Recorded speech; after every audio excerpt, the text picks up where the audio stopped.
Dalam Perjanjian Baru, tobat selalu dikaitkan dengan kata metanoia.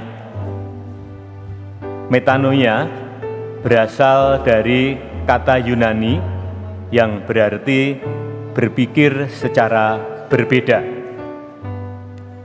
Dan hasil pertobatan adalah perubahan pola pikir. Jadi kalau pola pikir seseorang tidak berubah, masih sama dengan pola pikir yang lama, ia belum bertobat. Kata metanoia tersebut muncul dalam Perjanjian Baru kurang lebih 58 kali dan selalu diterjemahkan bertobat.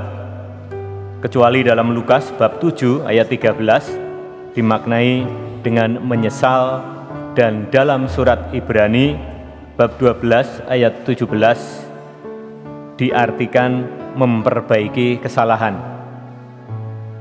Arti asasi kedua kata di atas ialah perubahan hati, yakni pertobatan nyata dalam pikiran, sikap, pandangan dengan arah yang sama sekali berubah, putar balik dari dosa kepada Allah dan pengabdian kepadanya.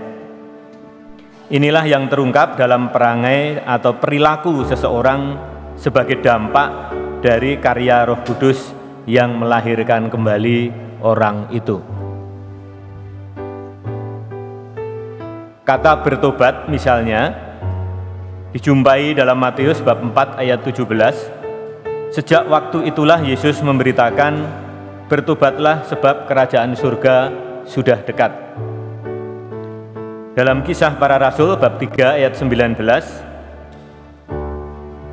karena itu sadarlah dan bertobatlah supaya dosamu dihapuskan. Dan dalam kitab Wahyu bab 3 ayat 19, barang siapa kukasihi, ia kutegur dan kuhajar. Sebab itu relakanlah hatimu dan bertobatlah. Kata metanoia Yunani juga diterjemahkan dengan menyesal dan memperbaiki kesalahan. Dalam Lukas bab 7 ayat 13, jagalah dirimu jikalau saudaramu berbuat dosa, tegurlah dia, dan jikalau ia menyesal, ampunilah dia. Dimaknai memperbaiki kesalahan dalam Ibrani bab 12 ayat 17, sebab kamu tahu bahwa kemudian ketika ia hendak menerima berkat itu, ia ditolak, sebab ia tidak beroleh kesempatan untuk memperbaiki kesalahannya, sekalipun ia mencarinya dengan mencucurkan air mata. Contoh sempurna pertobatan yang benar didefinisikan dalam perumpamaan anak yang hilang. Dari Injil Lukas bab 15 ayat 11 sampai dengan 32. Di sini kita membaca bagaimana anak yang hilang berbalik dari bapaknya dan pergi ke negeri yang jauh. Di sana ia memboroskan harta miliknya dan berfoya-foya dalam dosa. Pada akhirnya ia menyadari keadaannya, lapar, kesepian, memakai pakaian usang, duduk di antara babi, ingin mengisi perutnya. Di titik inilah ia membuat keputusan. Ia berkata, "Aku akan bangkit dan pergi kepada Bapakku." Ia langsung menjalankan keputusannya, maka bangkitlah ia dan pergi kepada bapaknya. Ini pertobatan yang benar. Pertama, keputusan batin, lalu tindakan di luar dari keputusan itu, tindakan kembali kepada Bapa dan rumahnya.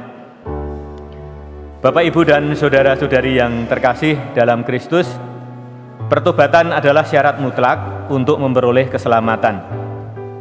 Tuhan Yesus memulai pelayanannya di muka umum dengan seruan bertobatlah. Dan salah satu ucapannya sebelum ia naik ke surga ialah pertobatan dan pengampunan dosa harus diberitakan kepada segala bangsa. Baik Petrus maupun Paulus memberitakan mutlak perlunya pertobatan. Dalam Kisah Para Rasul bab 20 ayat 21, Paulus meringkas pemberitaan Injilnya dengan kata, "Bertobatlah kepada Allah dan percayalah kepada Tuhan kita Yesus Kristus." Tuntutan supaya bertobat dan kenyataan bahwa bertobat adalah mutlak perlu untuk pengampunan dosa dan memperoleh hidup yang kekal, menyatakan bahwa keselamatan mustahil tanpa pertobatan. Iman tanpa pertobatan bukanlah iman yang membawa pada keselamatan.